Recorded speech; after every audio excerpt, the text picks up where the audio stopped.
Well, good morning. I am sorry about that. There was a few moments there. I didn't think we were going to make this work this morning. I am so sorry about that.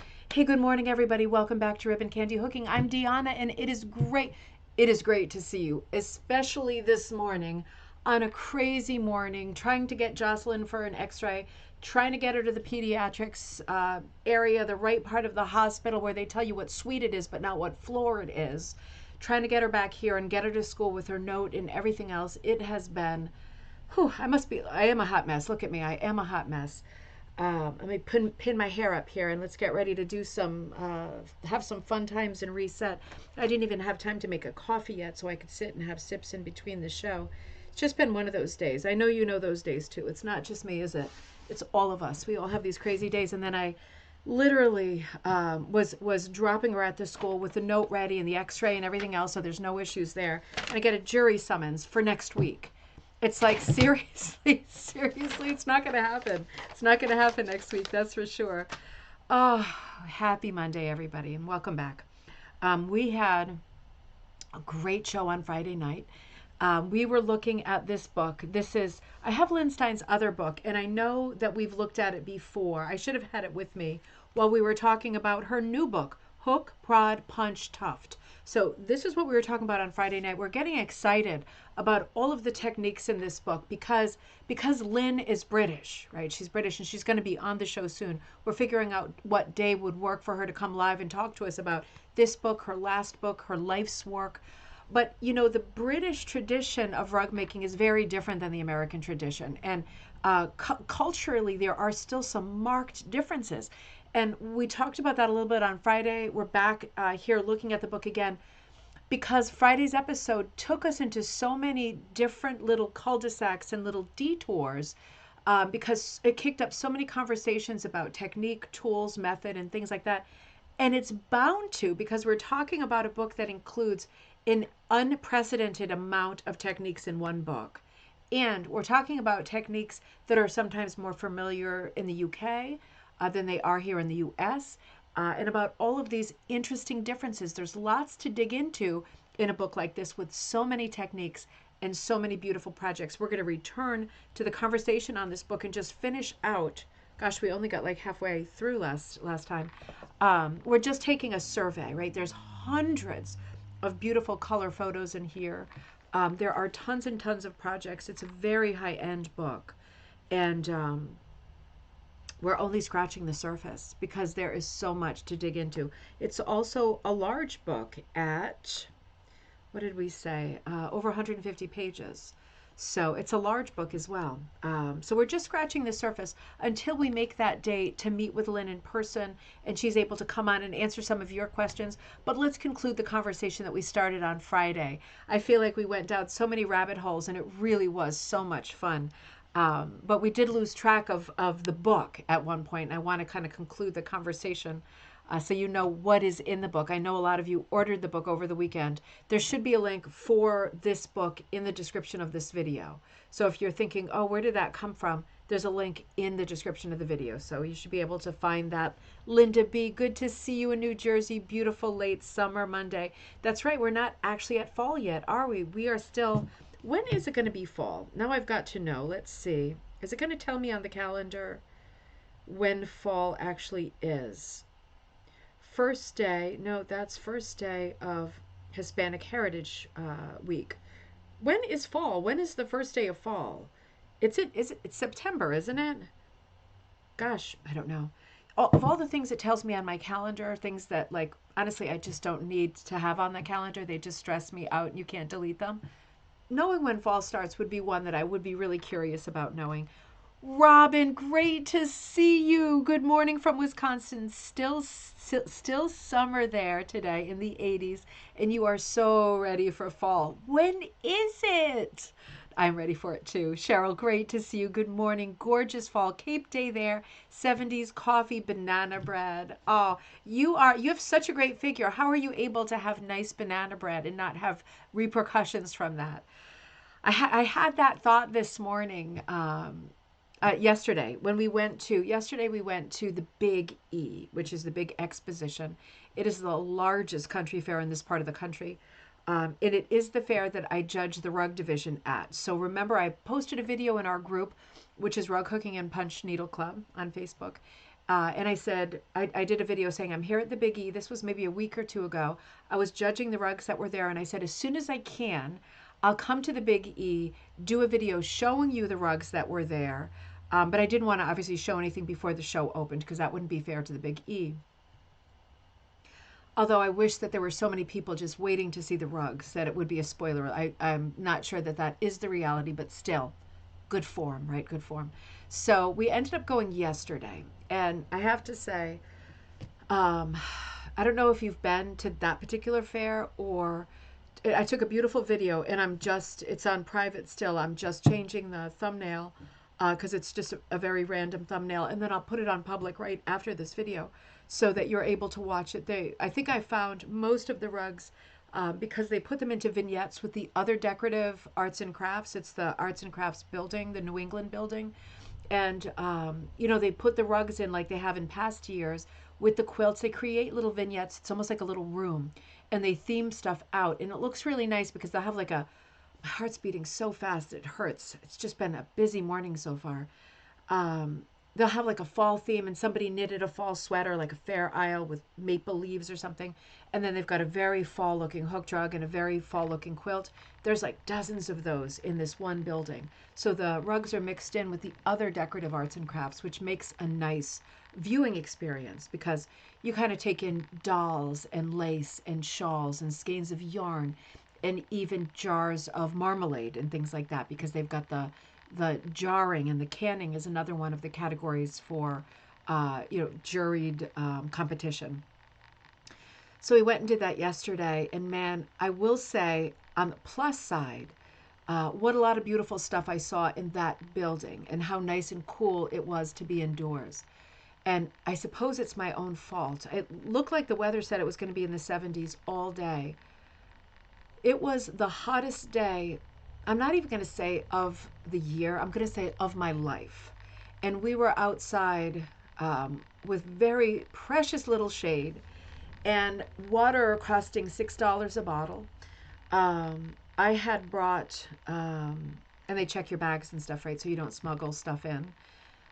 I had brought an extra child. So I brought our friend Michael, who we love, but man, Big E, super fun, big parking problem, big traffic problem, big sticker shock, big expensive day, big sunstroke. So I would say absolutely great to go. If you are not someone who does well with crowds and parking, we actually parked in somebody's yard for an exorbitant amount of money because we were just waiting while the car was like overheating for about 45 minutes, and we still had 5 more gates to go before the parking lot was like on our right. So I said, you know what?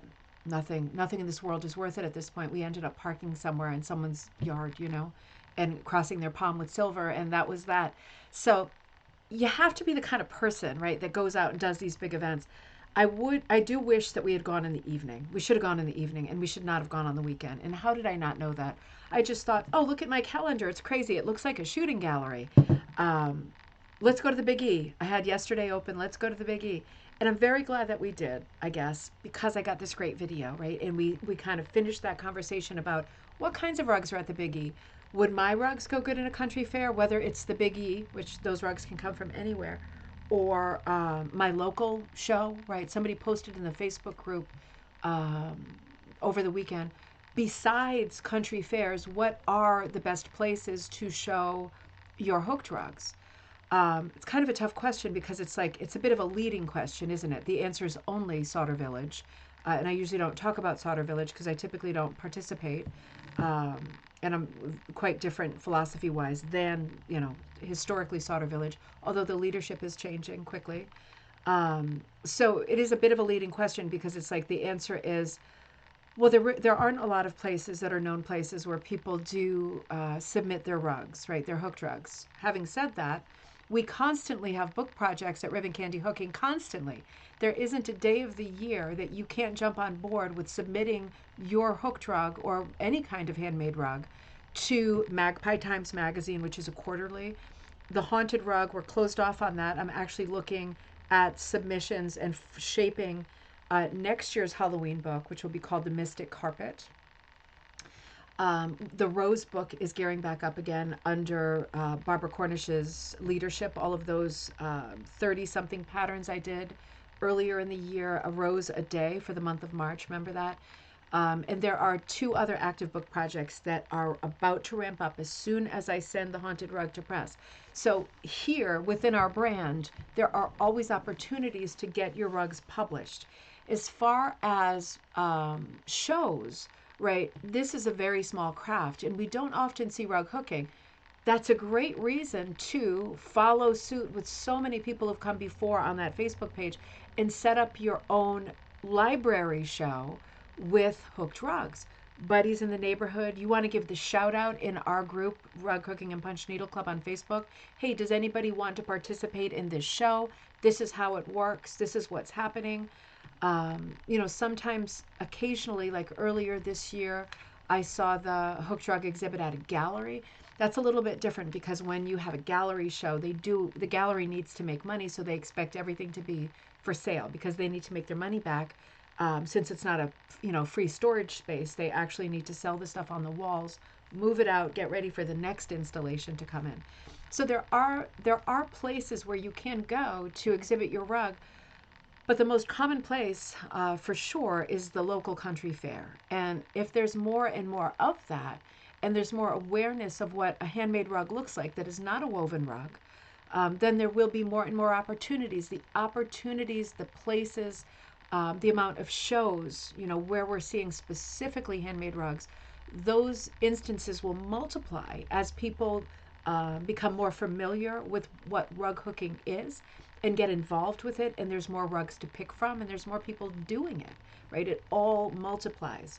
So something to keep an eye on. It was a good question, but it was a question that didn't have a lot of obvious answers. So this is something we've been working on ongoing.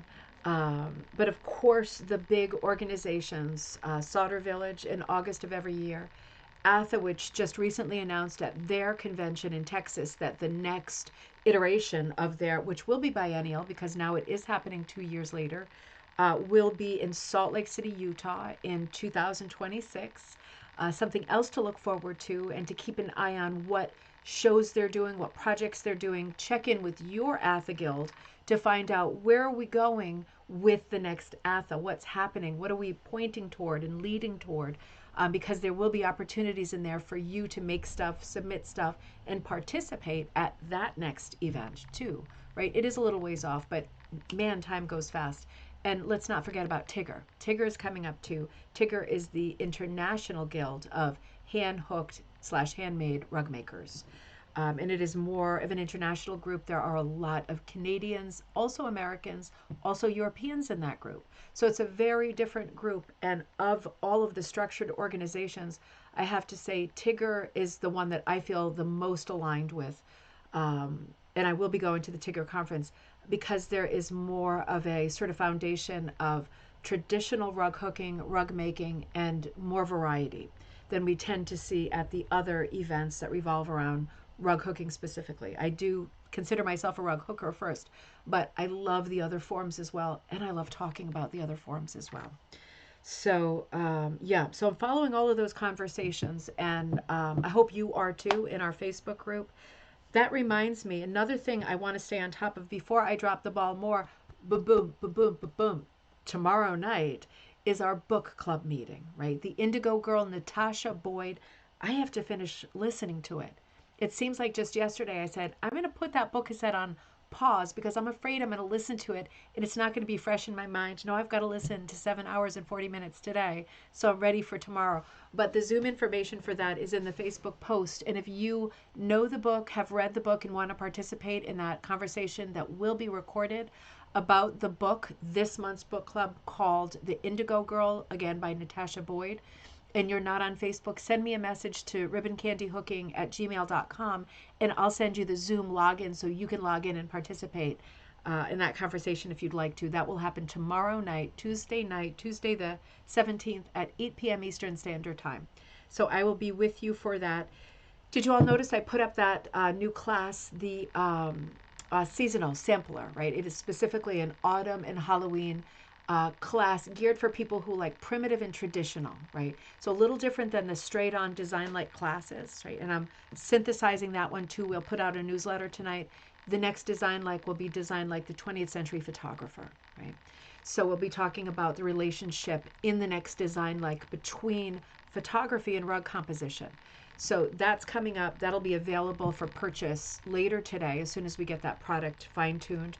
But the season sampler is already there for you, and that will include a series of prompts that we work on together, right? Stuff that I really walk you through composition wise, looking at vintage postcards, looking at poetry about the season and about Halloween, looking at famous people associated like Edgar Allan Poe, Vincent Price, looking at that sort of lore that goes around the spooky season of the year. So that product is available. The next design like is coming up.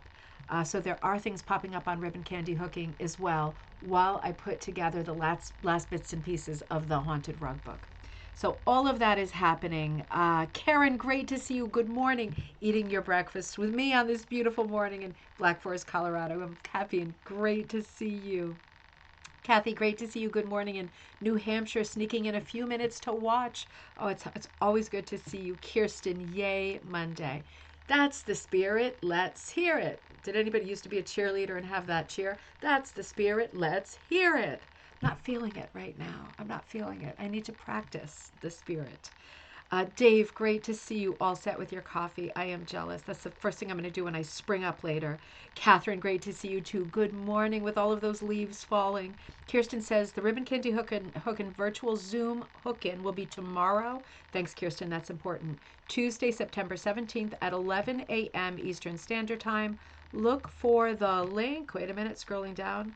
Look for the link on Ribbon Candy, on Rug Hooking and Punch Needle Club Facebook page this evening. So it'll be in there, the link, if you'd like to join in the hook-in tomorrow at 11 a.m. Eastern Standard Time.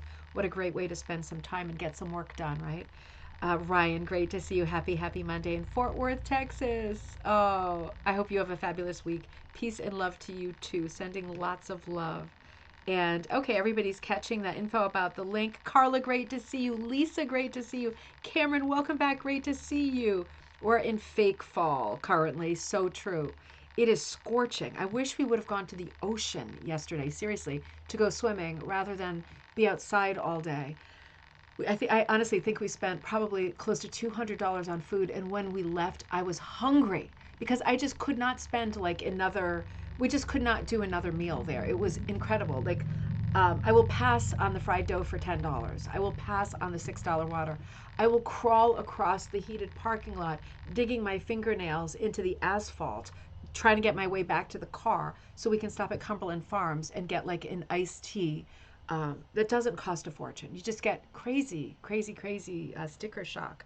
But yeah, it has been more summer than fall lately. We'll see what happens. Christy, great to see you. Good morning from Nashville, Tennessee. Oh, how beautiful. Great to see you. Carla just added the book to my Amazon wish list so my kids will see it for your gift ideas. That's really smart.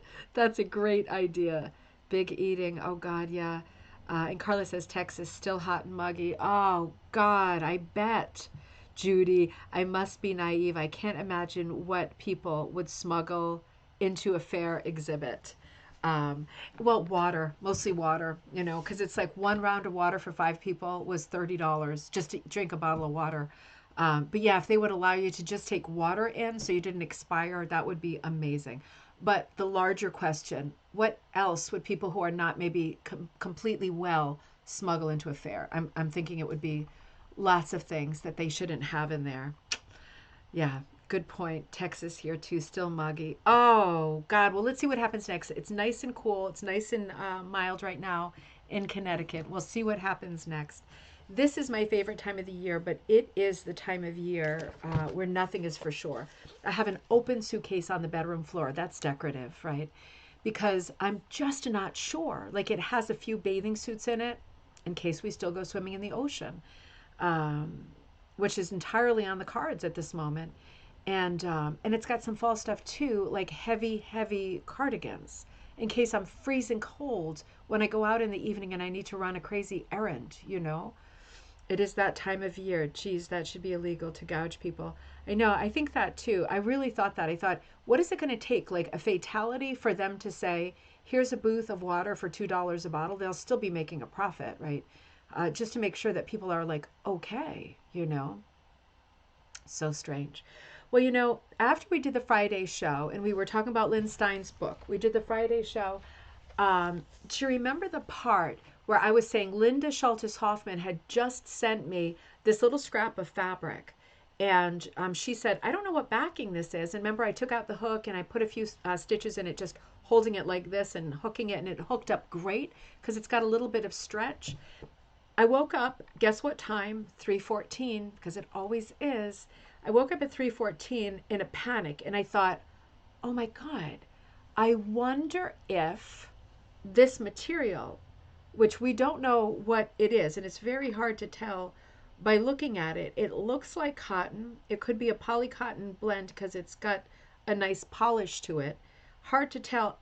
I woke up and I thought, I wonder if this is some kind of organic, like green recycled material, because it almost looks like paper, doesn't it?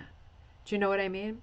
So I woke up at a stupid hour, like 5 something, and I wrote to Linda and said, Linda, because she bought a whole bolt of it, and on the show, I went and said, yeah, it hooks up great. Like I'm hooking on it right now. It's just hooking it right here in my fingers. Hooks up great. You should use it.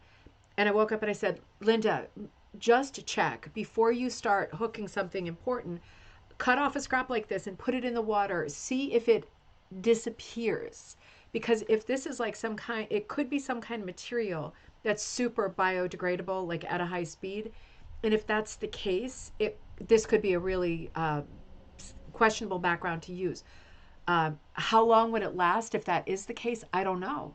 I mean, I don't know. You would have to experiment with it. There would have to be some kind of data on how long biodegradable backings last and under what circumstances, under what kind of humidity, under what kind of temperature, depending on where you live. Not just that, but when you think about, God, my heart hurts lately. When you think about just the idea of hot, sweaty, for example, wool going into the fabric, covering the fabric, sweltering, smothering the fabric, then the rug itself is creating its own humidity and gases and heat and all of that stuff, moisture, right? And if the backing is inclined to have some kind of accelerated breakdown, if this is some kind of super green fabric, you would want to know that before you hooked it up, right? Because then you might just look at your rug and go, God, it seems like there's all these holes popping up like splits. Maybe it's biodegrading, like at a crazy rate. I don't know. And I don't know the answer. But it did occur to me, and the things that tipped me off was when I woke up, I thought, that stuff was really brown, right? So, which doesn't mean anything, right? Linen is brown, but it's also quite papery, you know? And I just don't know. I'm going to put this into some water and check myself, but I thought about that. And I thought, I'm going to mention it to you too, because that was one of our detours in the conversation on Friday night for gallery night, cocktail night. And I thought that could be a thing, and interesting, right? Because as we are becoming more green and conscious of what we're using and what we're throwing away, that is without a doubt a good thing. But the kickback from that can be, we are seeing products that are new to market, that are products that seem like they would be great for us, but they could be not at all good for us, not in terms of being heirloom material, not heirloom materials. So something to think about, right? Let's keep that conversation open. Because I was thinking, say this was very inclined to degrade, right? To materialize, dematerialize, like as you look at it, right? As you lick it and it's just falling apart, that would be bad. But if it's just a little bit vulnerable, and for example, you were hooking with t-shirt material as opposed to hot, sweaty wool, then you might get a longer life out of the thing. But if you're using this for a backing for a bathroom rug and you're thinking, I'm going to put all kinds of t-shirt material in there, then throw it into the washer, and you open the washer door and there's a viper's nest of loops and no rug, that would be a bad day, wouldn't it? I wouldn't handle that well myself. All right. So so that was the post show thought. Let's return to our conversation on Lynne Stein's stunning and important book. Really important. So if you didn't catch Friday's show, make sure that you return there, um, because we had a lot of good conversations that are were useful, inspiring, and really sort of crossover conversations that had a lot to do with rug hooking, but also other forms of rug making. And this idea that you can use lots of different techniques, employ like 10 different techniques in your same piece. The more things you know how to do, the more things you feel confident about doing, the more tricks in your bag of tricks, the more choices you have, right? The more versatile your work becomes, the better you become at problem solving. Well, I can't hook the face with this because it's too small and fine, so I'm going to switch to this because I'm pretty sure I know what to do with this kind of material or with this different tool in my hand. I'm going to switch to a needle. I'm going to put the hook down and switch to a needle to do this fine spot because it's too small. It's frustrating me to try to do it with rug hooking. Let me try a different technique. The more techniques you have to choose from, the better off you're going to be. And the main thing about this craft, the main thing that you need to be is confident.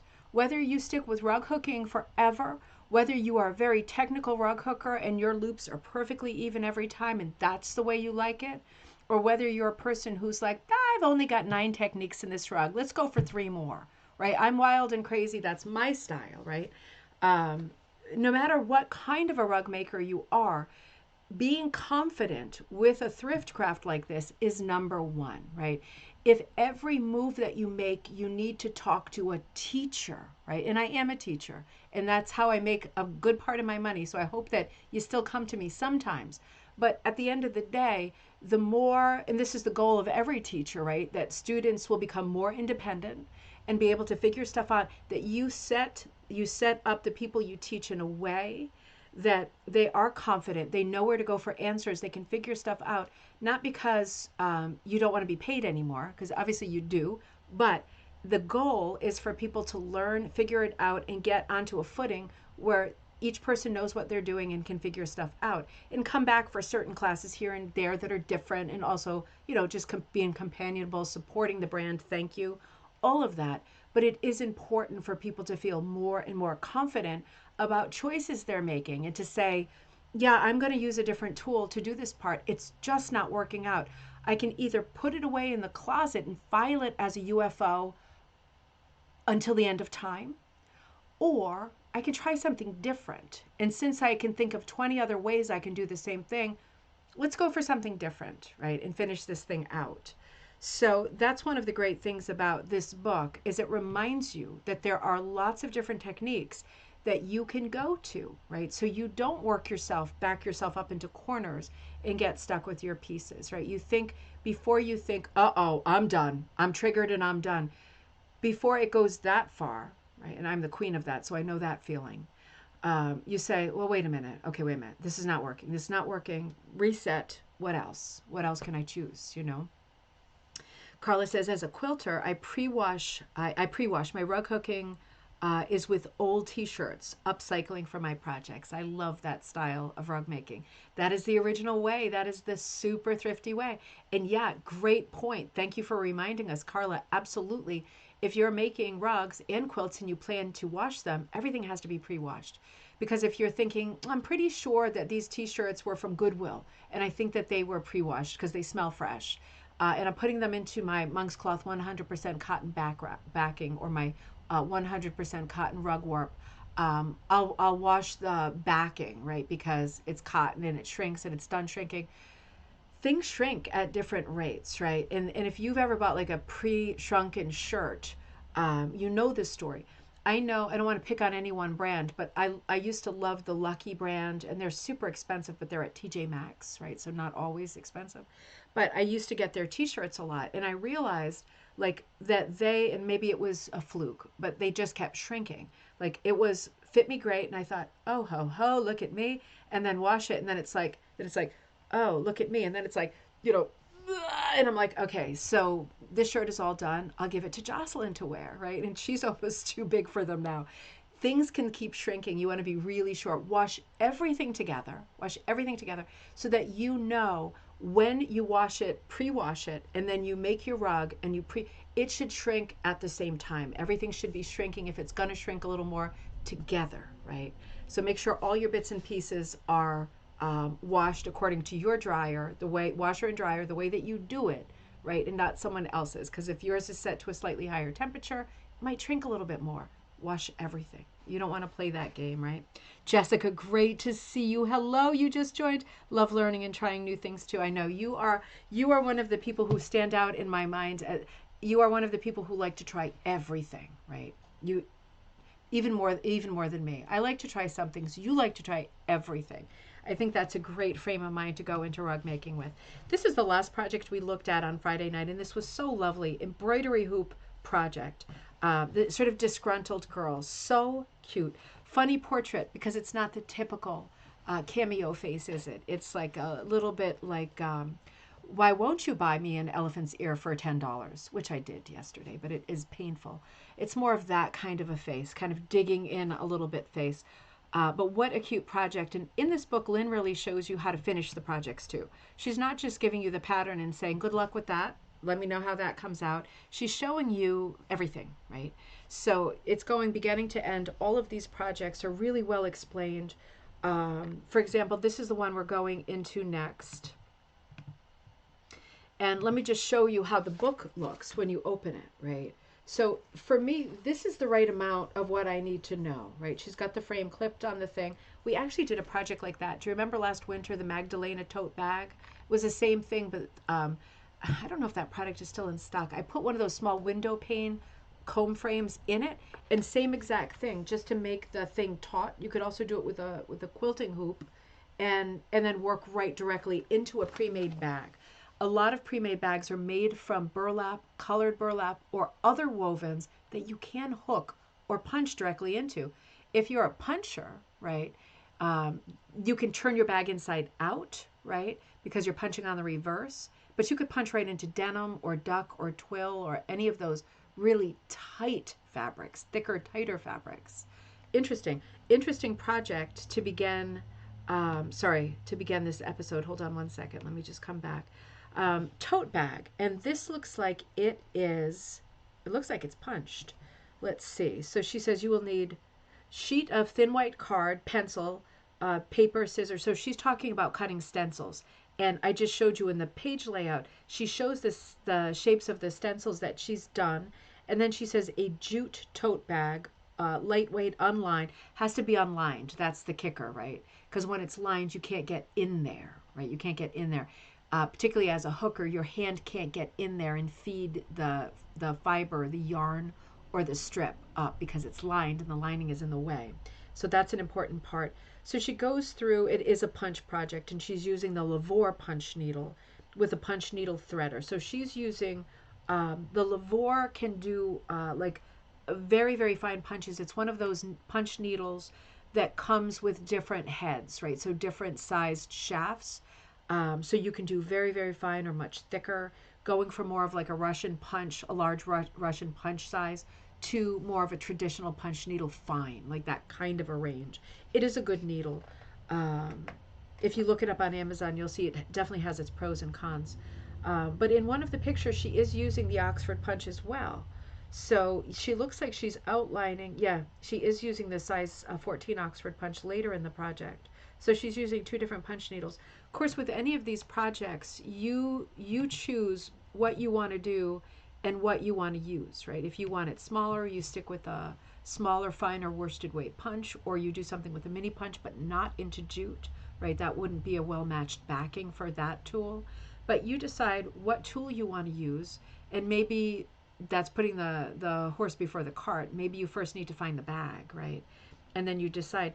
Another option with doing stuff, if you're thinking, oh, I would like to do something with a bag, another option is to do like applique patches, right? Oh, that reminds me, I wanted to show you, speaking of applique patches. Oh, it's right behind me. If it was a snake. Speaking of applique patches, I put this video together too. I'm trying to think about whether or not I got rid of the green screen today. I was too late and I just couldn't deal with it. Can't remember. You tell me if you saw this video yet. I'm going to show you this. I'm going to stand up. Hang on. Model this for you. Going into the Tigger conference, this is one of these fun things that everyone is doing. I'm doing 2 of them. I might need to have to stand up a little bit more. Can you see that? I might have it on the green screen setting, so it might look weird.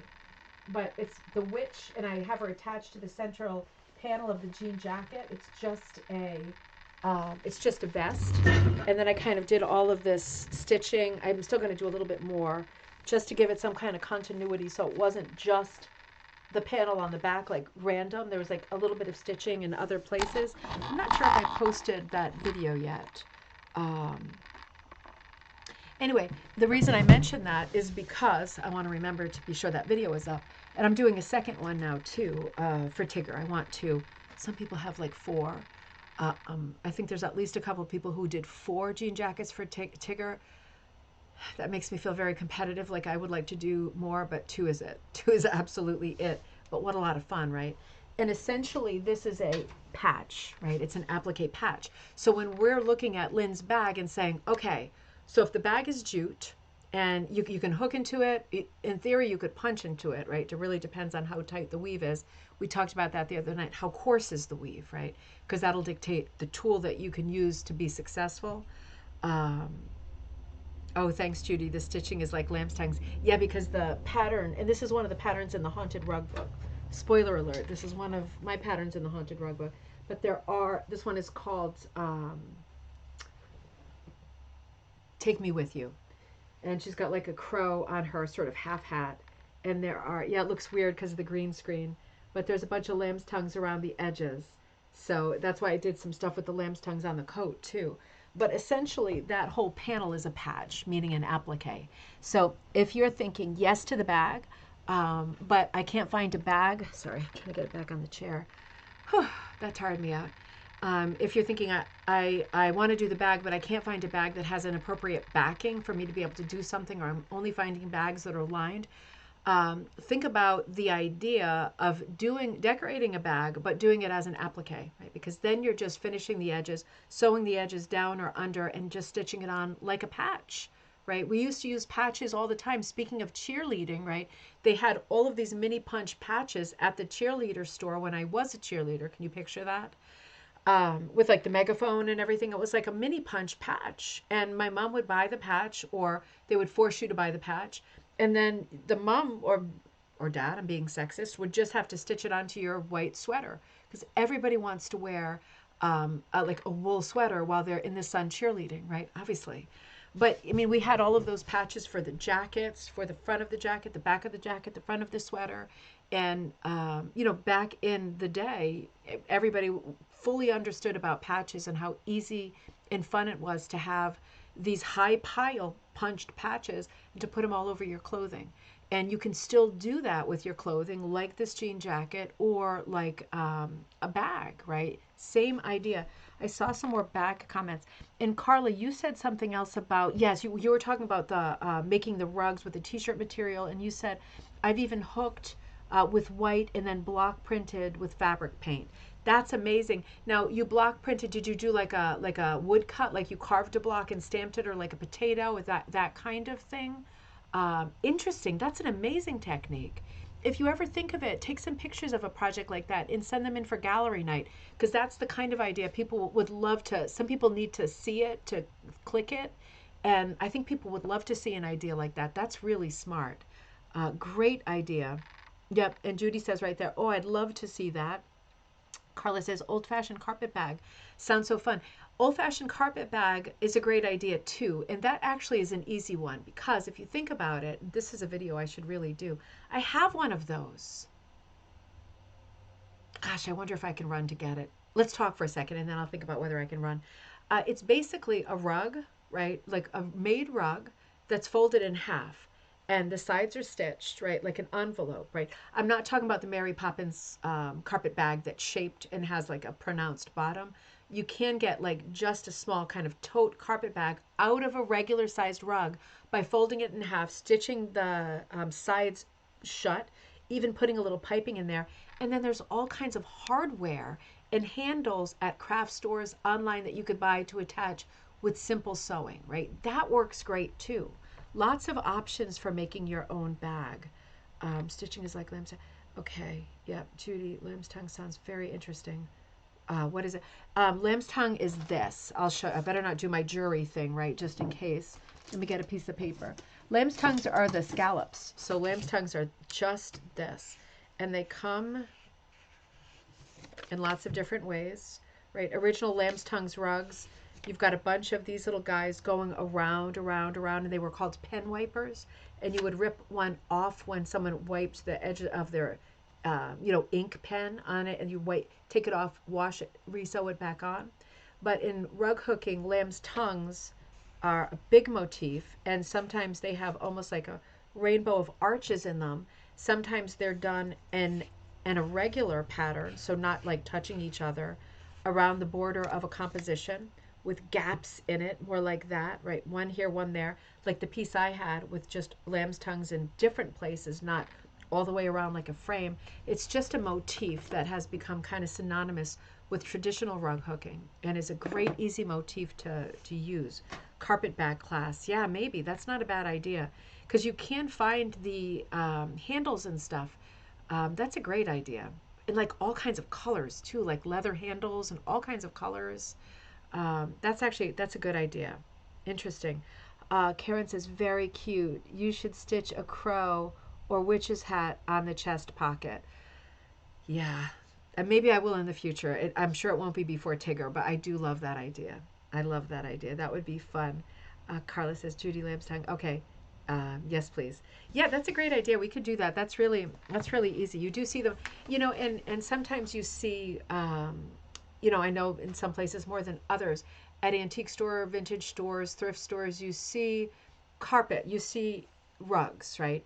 And sometimes you don't pick up the rugs that say hand hooked, but they're not hand hooked like we hook rugs. They're like machine made somewhere else. And they have that kind of white net backing on them. You know what I mean?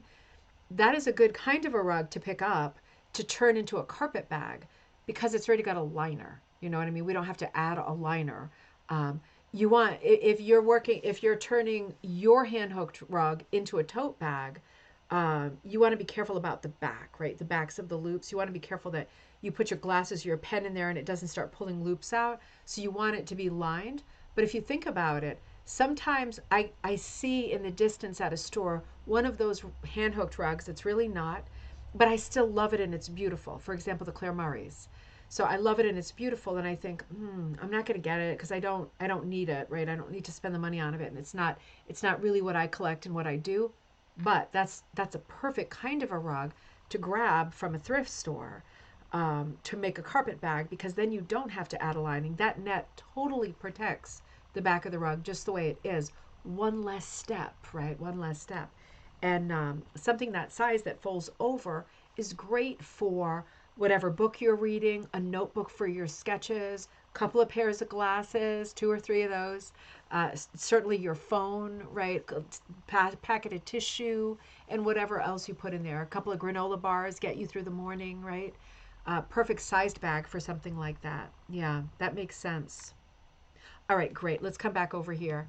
And this is the next project, and this is another beauty. This has a real summer feel, the Flower Power Garland.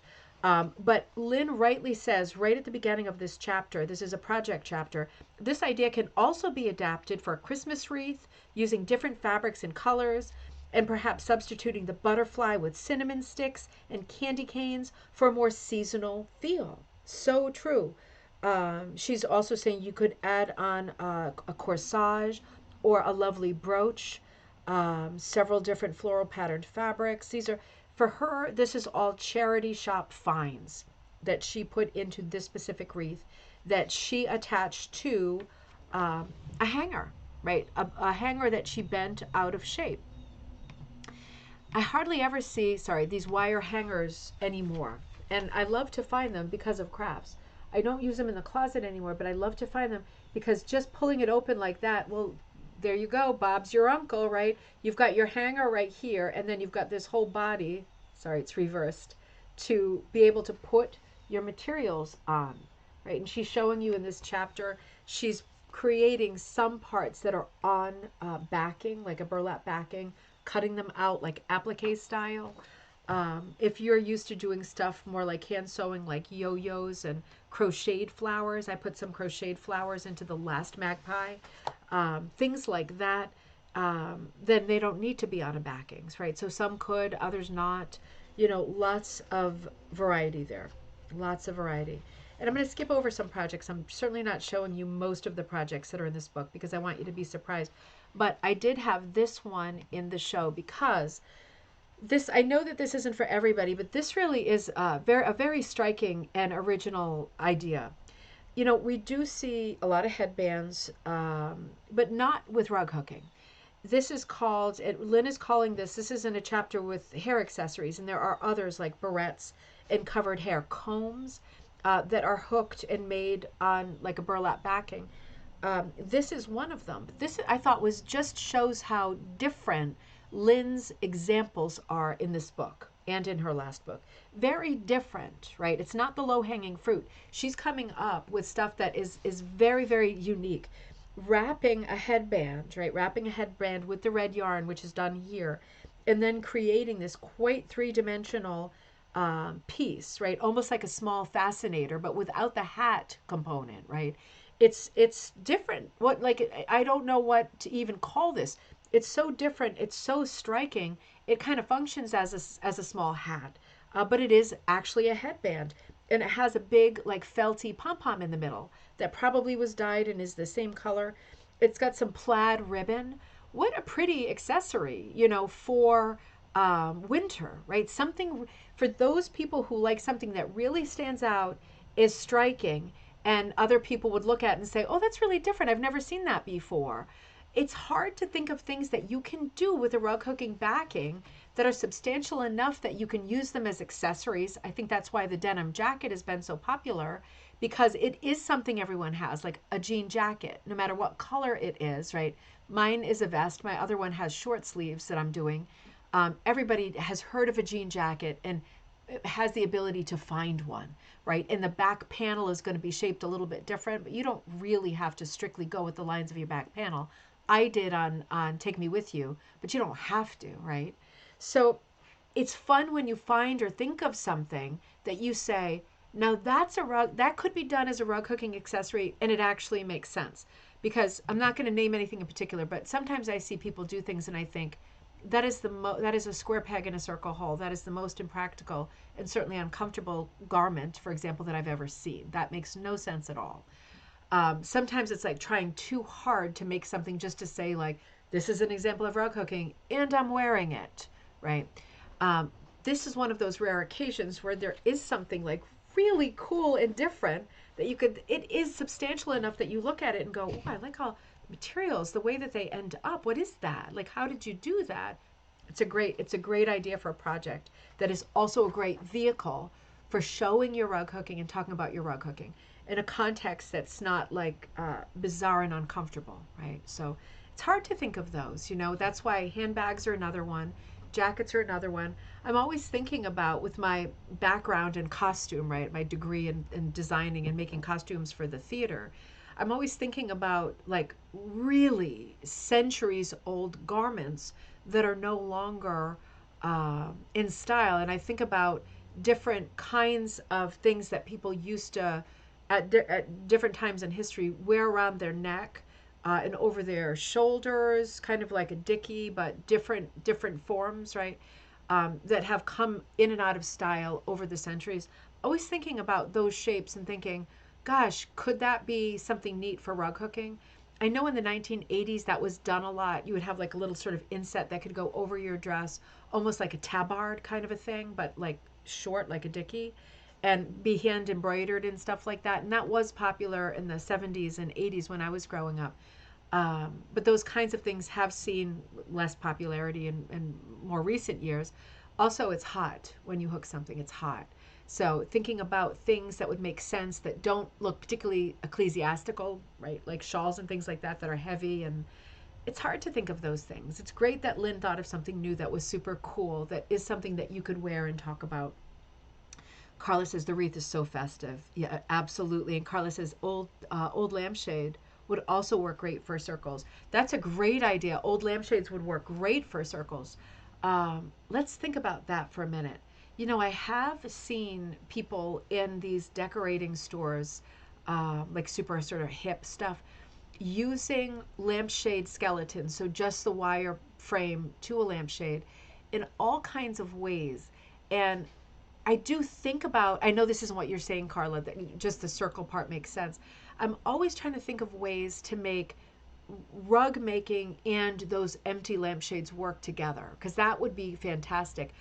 In terms of utility, I really don't think there's a lot of easy answers, right? Because the nature of a rug is that it's heavy, and that it's fabric, and we might have some kind of a danger problem happening with, like, I know not every light bulb is hot anymore.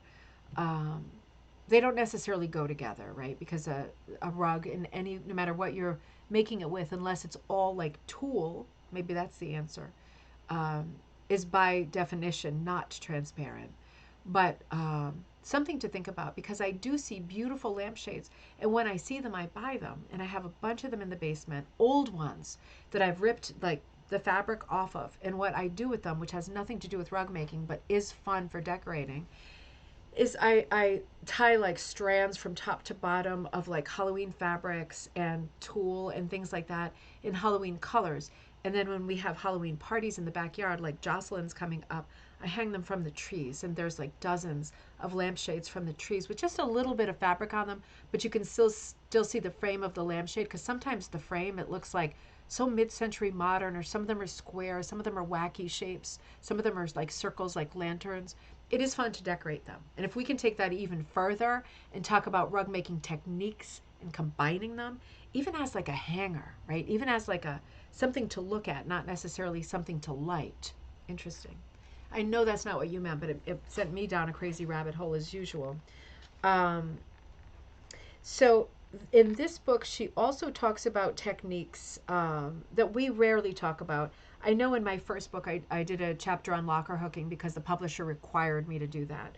Locker hooking is not one of my favorite techniques personally, but I know a lot of people do like it. I have to say, Lynn's chapter on locker hooking is absolutely excellent. She makes a beautiful project that I'm not really showing. It looks like a door stop, like a draft stop. But more interesting is seeing the way she first binds the edges of the locker hook slash latch hook material, right? And with a t-shirt material, just binding it and then working her way through and using some really unusual fabrics. The thing about locker hooking is because it's got that eye, that like giant needle's eye on one end, and like a crochet hook on the other. You're pulling things across in straights, whether it's up, down, side to side. You're pulling things in straight lines. And as rug hookers, we're used to going space to space to space, like light bright, right? You put the thing in where you want it. You're not thinking about a series of things like the game Othello, right? For example, like series of units. And with locker hooking, you have to put yourself in the mindset of, well, I'll go across here, I'll fill this in with 3 or 20 at once and pull right through for speed. It's a very different form, and in my mind, it's now that I know how to rug hook, I wouldn't go to locker hooking, but it does give a different look, and I know a lot of people like it, and it's great. Again, bag of tricks. It's great to have that present in the book. She talks about a braided and hooked rug, which is a great favorite of everybody, I'm sure. Speeding up a little bit. This lovely piece here that I think is her own piece. Let's see. Yeah, I think this is her own piece. Pretty sort of another kind of Jacobean style, prancing animal. Some pretty, when I say Jacobean, I mean has a very strong embroidery backbone to it, right? Lots of flowers dancing, few little animals, right? Going back to that period of decoration and textiles, little deer prancing around with a button eye, some pretty flowers, beautiful ground, very sort of vintagey feel to the rug, very soft palette. And she shows us in this chapter how to hook the rug. Part of it is looped, part of it is clipped, right? So she's doing multiple techniques. She's even doing a little bit of braiding in this piece. She's adding on things like, right, she's doing a little bit of braiding, for example, here. And she's adding on things like this, right? So the felt balls, right? So lots of different things, lots of different techniques to make that one piece, and then she shows you braiding, right? To put around the border. This is one row of braiding, and she's sewing it on, right? So essentially, lacing isn't happening with the one; she's attaching it to the border. You get more into lacing and like braided rug theory when you get into many borders, right? Because then essentially it's like, are we talking about a hooked rug that's inset into like a braided rug? And I've even seen some of Val Gavin's examples where she does first a little braiding and then cuts like the material for the background for a hooked rug, cuts the center out, right? So it's braiding, hooked rug, and then more braiding, right? Very unusual. You can do absolutely anything when you understand how the techniques work.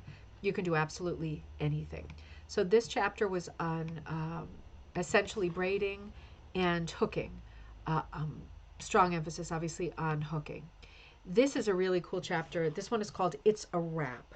So this is a decorative piece of wall art that is made almost entirely from chocolate biscuit wrappers, so candy wrappers, and other recycled packaging and household items. Most of the embellishments could also be found in junk shops. So all of the buttons and stuff she found in a junk shop. Everything you see that looks shiny or spongy or metallic, these are all recycled things. Probably, let's look at the list of things that she's used. Um, this is on a Hessian, so a burlap backing, 2 beer bottle tops. Okay, I think that's, yep, I see them in that row, in that little white row. Sequins, large flat back beads, small rounder beads, plastic bath scrubs, and packaging offcuts. You see that pink flower on the top looks like a scrubby to me that's been decorated and maybe cut out in the center. Why not, right? What great texture that affords.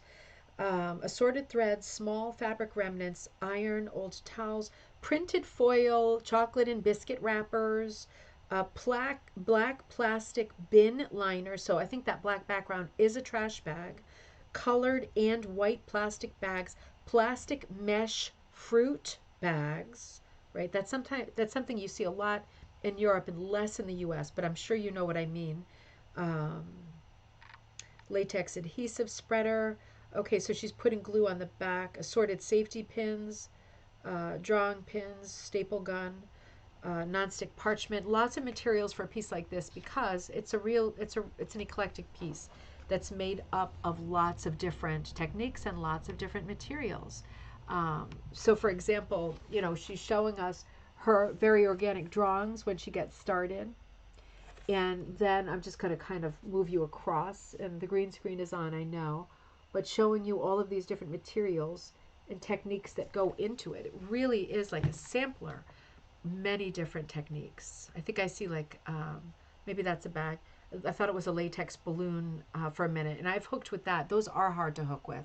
They hurt to pull up those loops. I can do a few, but I can't do much. It's like real heavy, heavy, heavy.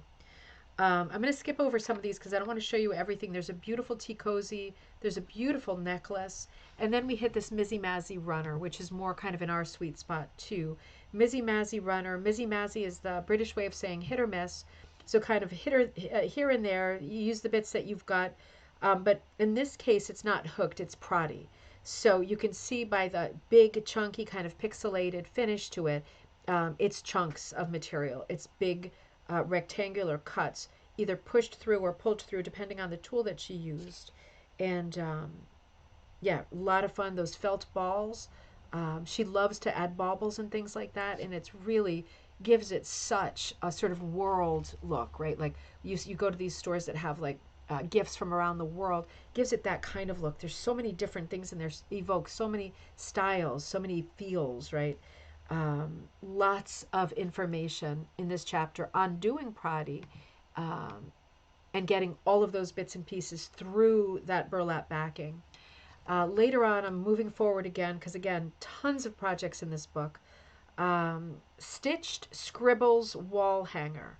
And lots of materials again, but basically a bare background and making scribbles, just drawing scribbles onto something. It's nonsense, right? It's not, as far as I know, saying anything, maybe you see something in there, but doing all of the squiggles with different materials, wrapping, right? Wrapping cord or wire, that's one of them. Hooking, punching, wrapping wire or coil in wool bat, right? And then kind of felting it. Lots of different techniques in this one chapter again. So while this is a techniques book, and I'm skipping over a pin, a beautiful pin that's done on a hoop, a tooth fairy pillow, a different tote bag. This is a close-up of a different tote bag to show us a different technique, a cut up, the polka dot material. I think that's a t-shirt material only because I've hooked with something similar that I cut up from one of Jocelyn's outfits with that sort of metallic. It's a synthetic stretch, you know what I mean? Like it has like a nylon or lycra component, and super metallic, but it's not sequins. It's not three-dimensional. It's actually part of the fabric. Great hooking with that kind of material. But then in this chapter, she gives us another technique, which is making that, see that golden eye, like that it's actually an open hole that leaves a recessed spot where you can drop in a pretty button. She's showing us in this chapter how to make that specific thing. So all of these little touches, right? All of these little things that she's showing us from chapter to chapter give us so many options for new blingy bit, not just blingy, right? Lots of traditional hooking too. New things that you can bring to your handmade rug project that give you just, there isn't a person on earth, right? No matter how many certifications you have and how many years of hooking and rug making you have, there isn't a person alive, I think, who can look at this book and say, I know all of those techniques, I've done them all, right? I don't think so. This is a book with so many techniques on every page. You're going to go, what? What? What is she doing there? I mean, it's incredible. It really is like a cornucopia of techniques, but also inspiration, right? It's not every day that you find a book that's very, very strong on technique, right? For people who are technical or learning or just want more tricks. That's also equally strong on the creative part, where you look at it and you go, "Ooh, I feel so inspired." "Ooh, I turn the page again. Look, this is something else that really speaks to me." It's both, right? It's both. And it's 50-50 both, right? It's tons of technical, but it's also tons of inspiration and ideas. And at the end, she goes into a chapter on community projects, which is a great chapter, doing group projects together, like in a bee situation or at schools. And then chapter 9 is gallery. So we're looking at lots of examples of the techniques that she's described in the book, examples that we just haven't seen before, right? We just haven't seen them before. This is a British book, so she's pulling really from different artists, not the same people who we have seen, again and again and again. Yeah, I'm stuck in the gallery right now. I'm going to keep going. But three-dimensional stuff, flat stuff, lots of techniques. It's just amazing. I'm just looking at something I just have to show you quickly. It's called Tremble. Treyout or Trute Ishida, 1973, latch hook. Hand knotting and looping yarns, acrylic fibers, nylon wool. This is latch hook. This one here. Right, but we're talking about different lengths, and we're draping, right? This bottom one here. And that's crazy, isn't it? Talk about fiber, talk about luscious fiber, right? Lots of interesting examples in this book. It is a beautiful thing to have. Lots of examples of rug hooking too, right? Lots. So super fun book. And then at the end, museum and gallery collections. And okay, I'm seeing the UK, and I'm seeing Canada, and I'm seeing the US.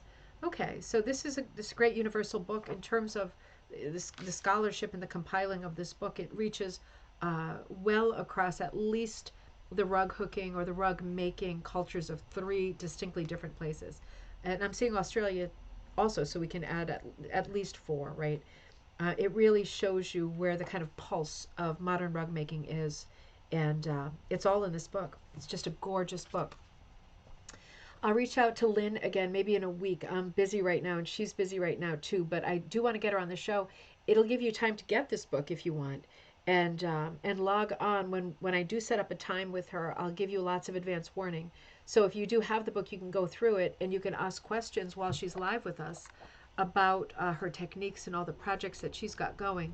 It is a great book. and it's going to be on my bedstand for a long, long time as I flip through it. Sometimes what you need is a suggestion.